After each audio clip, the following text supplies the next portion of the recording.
पर्वतों से घिरी घाटी में रत्नसराय नाम का राज्य था, जहां सुबह नारंगी पड़ती और नदियां ऐसी लगती मानो किसी ने आकाश के टुकड़े पानी में रख दिए हों।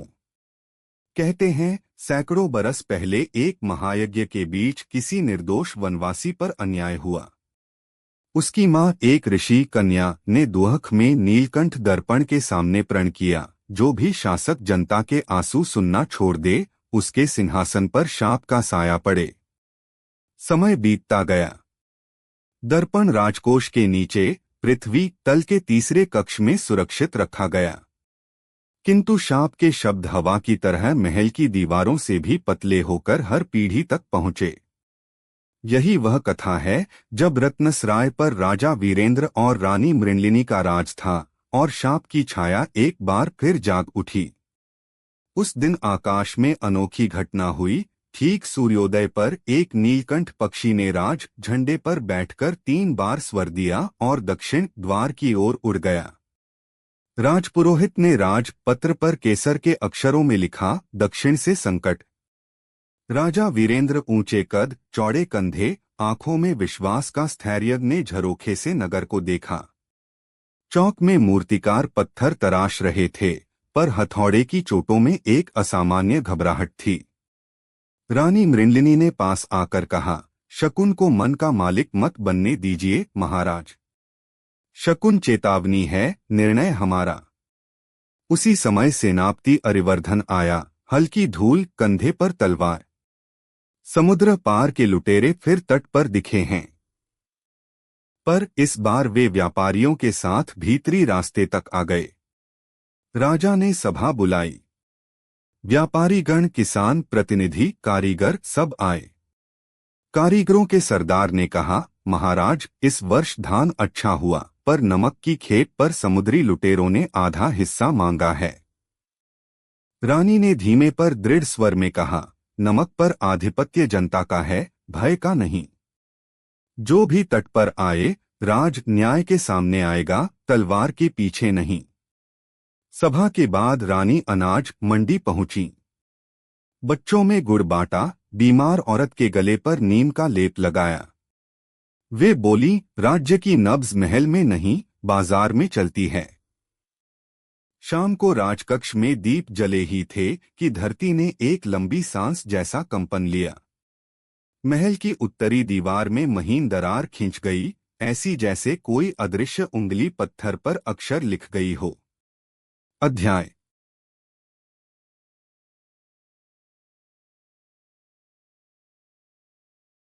महल निर्माताओं ने दरार देखी, पर राज वास्तुविद ने कहा, यह दरार जमीन पर नहीं, भाग्य पर है। सबका चेहरा सख्त हो गया।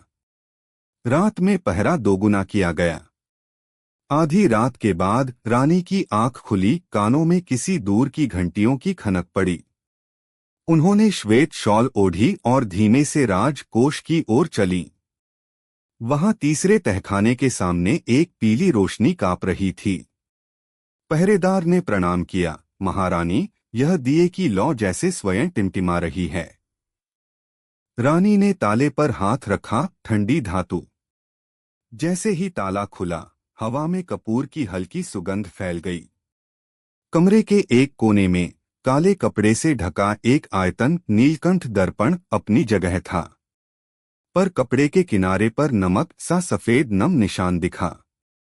रानी ने कपड़ा थोड़ा हटाया। दर्पण में कोई चेहरा नहीं, बस रत्नसराय का नक्शा उभर आया और दक्षिण तट पर धुआं सा फैलता हुआ एक काला बिंदु। दर्पण के नीचे उकेरे शब्द चमके, सुनो, शोर से पहले मौन की आवाज। सुबह होते ही रानी ने यह बात राजा को कही। राजा ने कहा, यदि दर्पण चेतावनी दे तो सेना भी सुने और सभा भी। हमें राज ज्ञानी की जरूरत होगी। इसी बीच एक संदेश आया, विंध्य वन की योगिनी मंदाक्रांता, जो शाप, कथाओं और औषधियों की जानकार थीं, रत्नसराय की सीमा में देखी गईं। रानी की आंखों में आशा कौंधी, महाराज, यदि योगिनी स्वयं चलकर आई हैं, तो समय तंग है। दोपहर ढलते ढलते योगिनी पहुंची, सादा वस्त्र, माथे पर चंदन और चाल में नदी का ठहरा। उन्होंने राज द्वार पर ही कहा, मुझे सिंहासन की नहीं, रसोई की आंच चाहिए। जो राज्य रसोई को सर्द रखता है, उसका भाग्य भी ठंडा पड़ता है। रानी उन्हें सीधा राज रसोई में ले गईं। चूल्हे की आंच पर दाल उबल रही थी। योगिनी ने एक मुट्ठी काला नमक, एक चुटकी हल्दी और नीम की सूखी पत्ती दाल में डाली। बोली, पहली परीक्षा, राज्य का स्वाद। अगर दाल कड़वी लगी तो समझो कड़वाहट सीमा से भीतर आ चुकी है। दाल परोसी गई। राजा, रानी, सेनापति और रसोइये सबने चखी। स्वाद गजब का था, पर अंत में हल्की कड़वाहट जैसे जीभ पर अटक गई। योगिनी ने आंखें मूंद लीं। सीमा नहीं टूटी, पर सीमा पर कड़वाहट खड़ी है। दक्षिण तट पर तुम्हारे ही किसी आदमी की छाया उससे मिली हुई है। राजा के चेहरे पर संदेह की रेखा आई। हमारे ही आदमी? विश्वास वहीं टूटता है जहां वह सबसे मजबूत दिखे, योगिनी बोली। दूसरी परीक्षा महल के उत्तर पश्चिम कोने में होगी, जहां दीवार रुदन करती है। वे सब उस दरार के पास पहुंचे। योगिनी ने दीवार पर हल्दी जल छिड़का। दीवार से नमक के दाने सा चूरन झरने लगा, ठीक वैसा जैसा दर्पण कक्ष के कपड़े पर लगा था। योगिनी ने कहा, शाप की लकीर जिंदा है, पर सच्चा शाप तुम्हारे पूर्वजों से जुड़ा है, और उसे खोलने की कुंजी रानी के पास है। रानी मृण्मयी चौंकी, मेरे पास? योगिनी मुस्कुराई, राज्य में आने से पहले तुम्हारी दादी ने तुम्हें एक लोकगीत दिया था, जिसके तीसरे अंतरे में नीलकंठ शब्द 2 बार आता है। वही कुंजी है। रानी ने आंखें मूंदी और धीरे धीरे गाना शुरू किया। नीलकंठ बोले, पनघट पर झर झर नाचे रुफला जल, दर्पण सुन ले धड़कने, सुन ले रूठा गाथा फल। जैसे ही तीसरा अंतरा आया, दीवार के भीतर कहीं खोखला सा स्वर गूंजा। पत्थर हटाए गए तो भीतर एक छोटा सा पीतल का संदूक निकला। उसमें पुराने फरमानों की पत्तियां, एक चांदी की अंगूठी और एक शंख रखा था। फरमान पढ़ा गया। उसमें लिख था कि रत्नसराय के एक पूर्व राजा ने सूखे के वर्षों में वनवासियों के तालाब पर कर लगा दिया था। विरोध करने वाले प्रमुख को राजद्रोह बताकर निर्वासित किया गया। वही उस ऋषि कन्या का भाई था।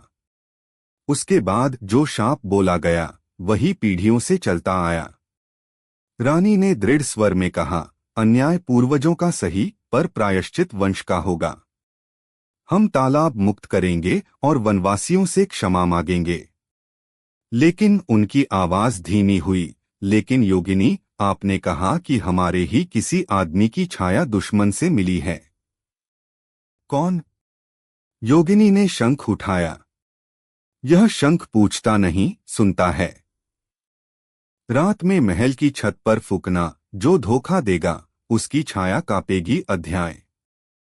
रात काली थी और तारे बहुत पास लग रहे थे। महल की छत पर राजा, रानी, सेनापति, अरिवर्धन, राज लेखाकार, पुरोहित, रसोइया, सरदार सब बुलाए गए। योगिनी ने शंख में धीमी सी फूंक भरी, स्वर जैसे हवा के भीतर कोई नदी चल पड़ी हो। एक क्षण को कुछ न हुआ।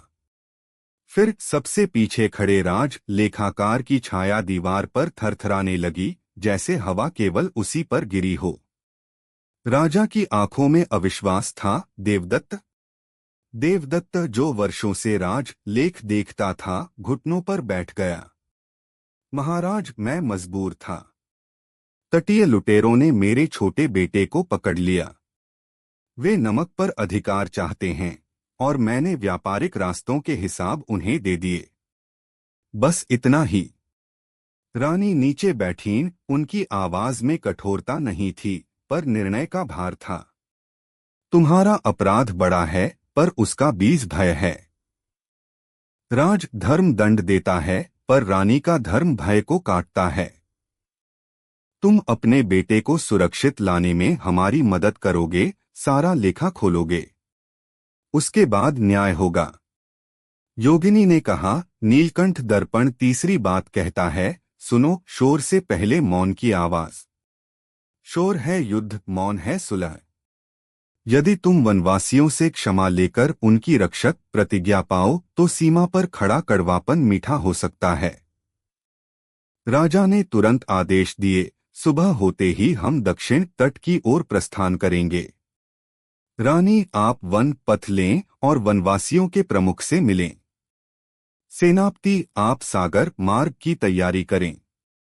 देवदत्त, तुम मेरे साथ चलोगे और तुम्हारे बेटे को हम वापस लाएंगे।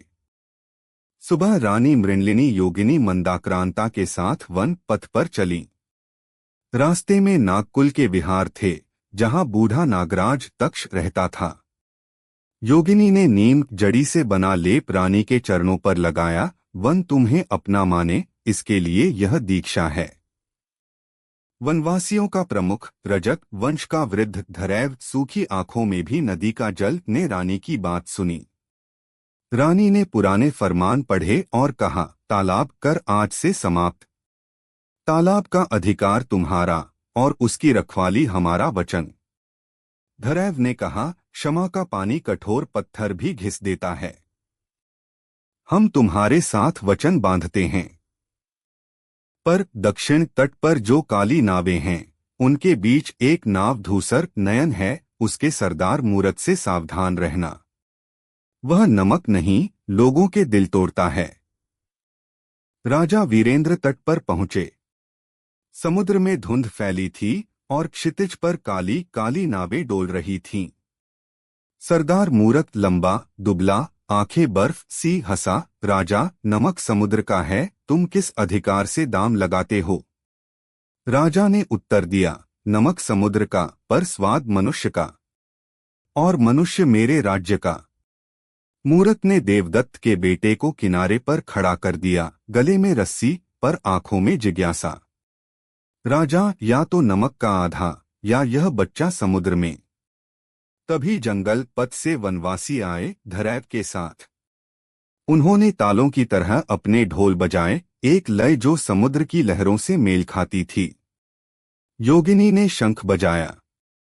क्षण भर को हवा बदल गई, धुंध उठी और काली नावों की जालियां दिख गईं।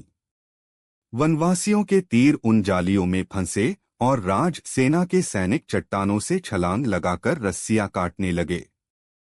मूरत ने चीखकर इशारा किया, बच्चे को पानी में धकेल दो, पर रानी के घोड़े ने तट की रेत चीरते हुए ऐसी छलांग लगाई कि रानी ने स्वयं बच्चे को बाहों में पकड़ लिया। युद्ध छोटा पर निर्णायक था। काली नावें पीछे हट गईं, पर मूरत बच निकला। उसने जाते जाते चिल्लाकर कहा, राजा, शाप तुम्हारे घर में है, समुद्र में नहीं। महल लौटकर दर्पण खोला गया तो इस बार उसमें राजा रानी नहीं बल्कि पुराना राज आंगन दिखा, और उस आंगन में एक औरत हाथ में कर फरमान। वह फूट फूट कर रो रही थी। योगिनी बोली, यह ऋषि कन्या नहीं, उसकी माँ है, जिसे फरमान सुनाया गया था। शाप की जड़ मातृ आंसू हैं। शाप तभी टूटेगा जब माँ सी कोई स्त्री उसी स्थान पर खड़ी होकर अन्न प्रतिज्ञा लेगी। रानी ने उसी शाम स्त्रियों को बुलवाया, किसान स्त्रियां, कारीगर स्त्रियां, रजक स्त्रियां। उन्होंने आंगन में खड़े होकर अन्न प्रतिज्ञा की, जब तक हमारे घरों में चूल्हा जलेगा, किसी पर तलवार नहीं, नमक नहीं, पहले अन्न फिर कर। दीवार की दरार पर फिर हल्दी जल छिड़का गया, इस बार नमक चूरन झरा नहीं। पर दर्पण पर एक नई रेखा उभर आई, उत्तरी सीमा पर किसी काले धुएं का निशान। योगिनी फुसफुसाई, तुमने मौन सुन लिया, अब शोर आ रहा है, युद्ध। युद्ध से पहले योगिनी ने रानी को नील औषधि दी, यह भय की जड़ों में शांति भरती है। सेनापति अरिवर्धन ने गुप्त सुरंगों के नक्शे खंगाले। राज रसोई में हर सैनिक के लिए गुड़ चने और तिल लड्डू बने। रानी ने अपने हाथ से पहली थाली में घी टपकाया। राजा ने सैनिकों से कहा, तुम मेरी तलवार नहीं, मेरे प्राण हो। शत्रु के प्राण मत लेना, उसके घमंड को लो। रात को महल की छत पर नीलकंठ पक्षी फिर आया। इस बार उसने एक बार ही स्वर दिया और उत्तरी दिशा में उड़ गया। राजा ने कहा, मौन ने संकेत दिया, अब चलने का समय है। राजा ने योजना बनाई। जल द्वार के भीतर खामोश तीरंदाज, ऊपर की मेहराब पर तेज रस्सी दल और घेराबंदी के लिए वनवासियों का ढोल दस्ता, जो संकेत पर ऐसी लय बजाए कि नावों की चाल बिगड़ जाए। रात आई तो हवा में लूनी सी गंध फैली, समुद्री और तांत्रिक धुएं का मेल। धूसर नयन चप्पू रोकते चलाते बगुलों की तरह फिसलती आई। भैरव किनारे की चट्टान पर खड़ा अलोप पत्थर को ओढ़े मंत्र फेंकता रहा। इशारे पर ढोल गूंजे, अटपटी तेज और उचकती लय लहरें ताल से बाहर हो गईं।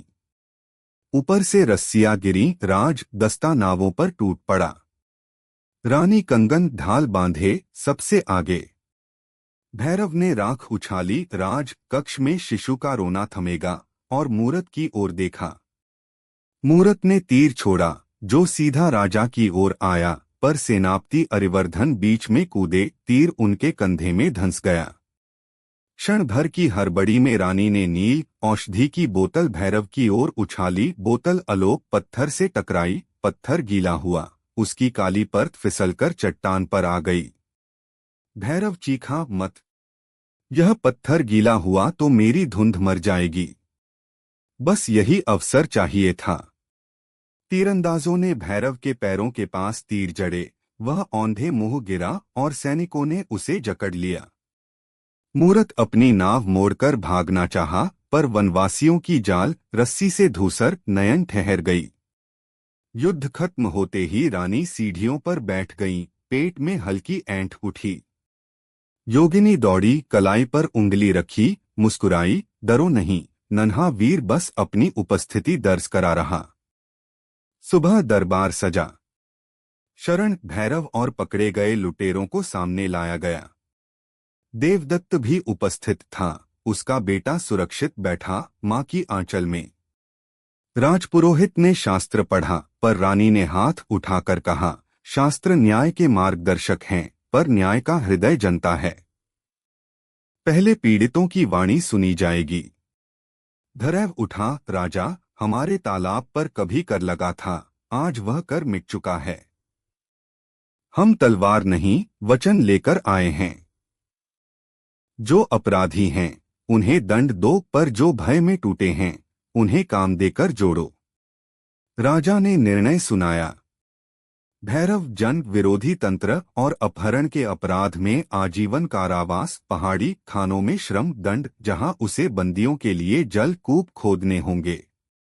मूरत समुद्री लूट, अपहरण और राजद्रोह में दीर्घ कारावास, पर पहले वह और उसके लोग तट के गांवों में नुकसान की भरपाई के लिए 3 वर्ष तक श्रम करेंगे। शरण, राज विश्वास भंग, पर प्रथम अपराध भय जनित दंडस्वरूप 1 वर्ष का राज सेवा श्रम और बाद में लेख गुरुकुल में परीक्षा, यदि उत्तीर्ण हुआ तो फिर से छोटी जिम्मेदारी। देवदत्त के मामले में राजा बोले, देवदत्त, अपराध स्वीकार करके तुमने अपने बेटे की जान बचाई और राज्य की भी। फिर भी अपराध तो अपराध है। 6 महीने का सेवा दंड और उसके बाद लेखे का अधिकार तुम्हारे हाथ में नहीं, एक नई सभा के हाथ में होगा। दरबार ने सहमति में सिर झुकाए। योगिनी ने फुसफुसाया, तुमने शोर के बाद भी मौन सुना, यही शाप भंग की प्रथम सीढ़ी है। दर्पण फिर खोला गया। इस बार उसमें पर्वत का मुख चमका, लाल धुंधाता, जैसे पृथ्वी का हृदय। योगिनी बोली, अंतिम गांठ वहीं खुलेगी जहां आग जन्म लेती है। ज्वालामुखी पर्वत पर अग्नि दीक्षा करनी होगी। राजा ने कहा, मैं जाऊंगा। योगिनी ने सिर हिलाया, दीक्षा उस स्त्री को चाहिए जिसकी प्रतिज्ञा ने मातृ आंसू की रेखा को पोंछा था। रानी सब सन्न। रानी शांत थीं, राज के लिए नहीं, भावी शिशु के लिए जाऊंगी ताकि वह भय के बिना जन्मे। यात्रा शुरू हुई। रानी, योगिनी, कुछ सैनिक और धरैव के 2 लोग। रास्ते में काली चट्टानें, गंधक की बू और हवा में गर्मी। शिखर पर एक प्राचीन वेदी थी, उस पर पीतल का कटोरा और राख। योगिनी ने मंत्र पढ़े, नीलकंठ के शाप से जो आंसू जन्मे उन्हें अग्नि पी ले, जो वचन टूटे उन्हें अग्नि जोड़े। रानी ने कटोरे में जल डाला, उससे भाप उठी और हवा में नीला सा झिलमिल निकला। उसी पल धरती थरथराई, मानो पर्वत ने राहत की सांस छोड़ी हो। वेदी के पास दीवार सी चट्टान पर खुदे शब्द उभरे, अन्याय स्वीकार और अन्ना प्रतिज्ञा, शाप क्षीण। रानी ने माथा चट्टान से लगा दिया, पेट की ऐंठ फिर उठी।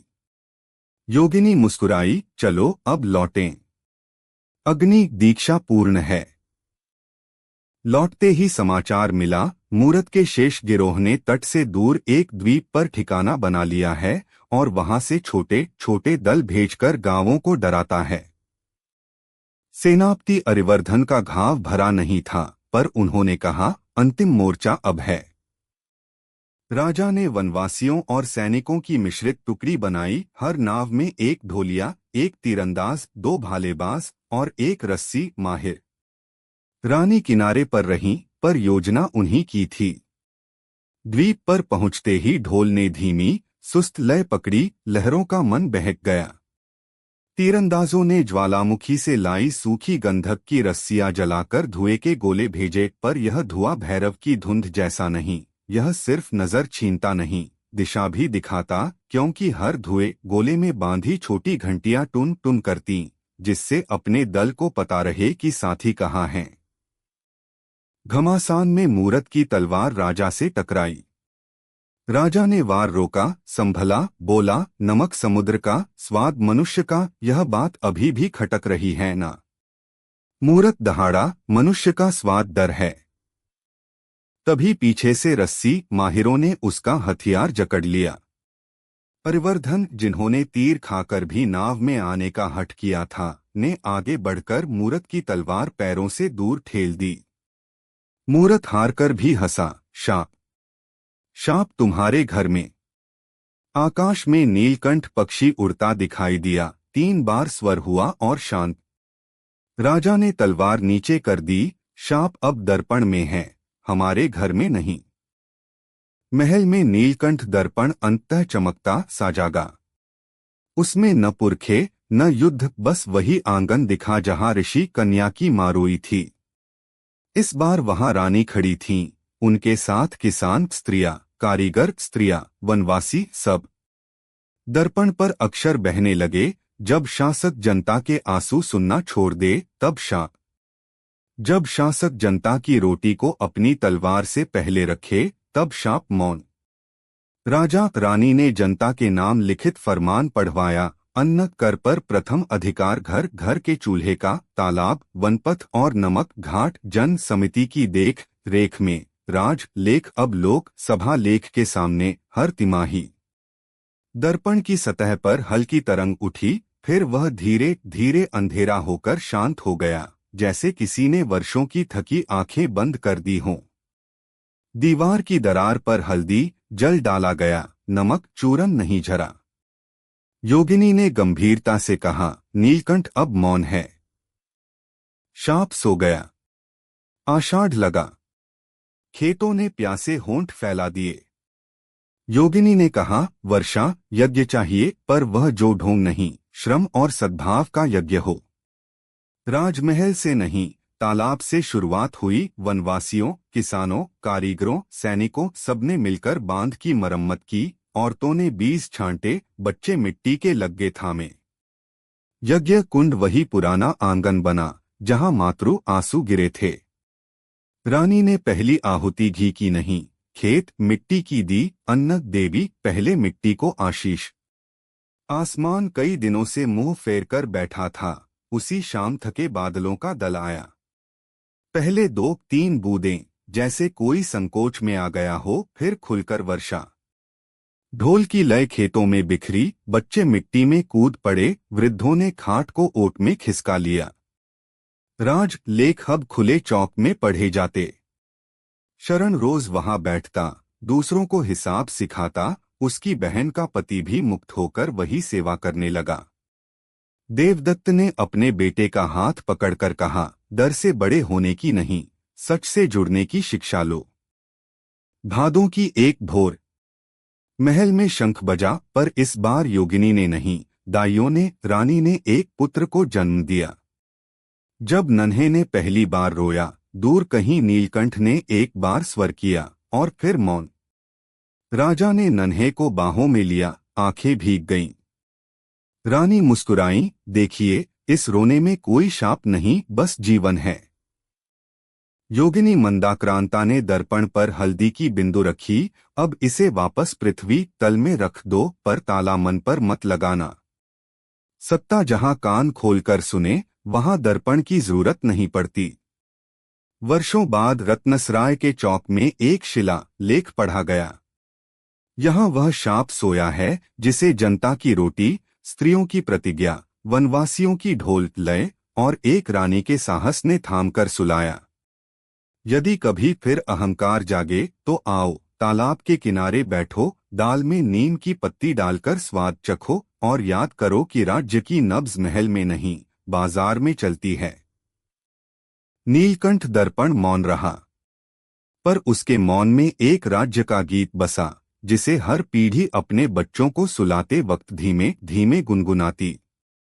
नीलकंठ बोले पनघट पर, झर झर नाचे रुफला जल, दर्पण सुन ले धड़कने, अब है रोटी फिर है पल।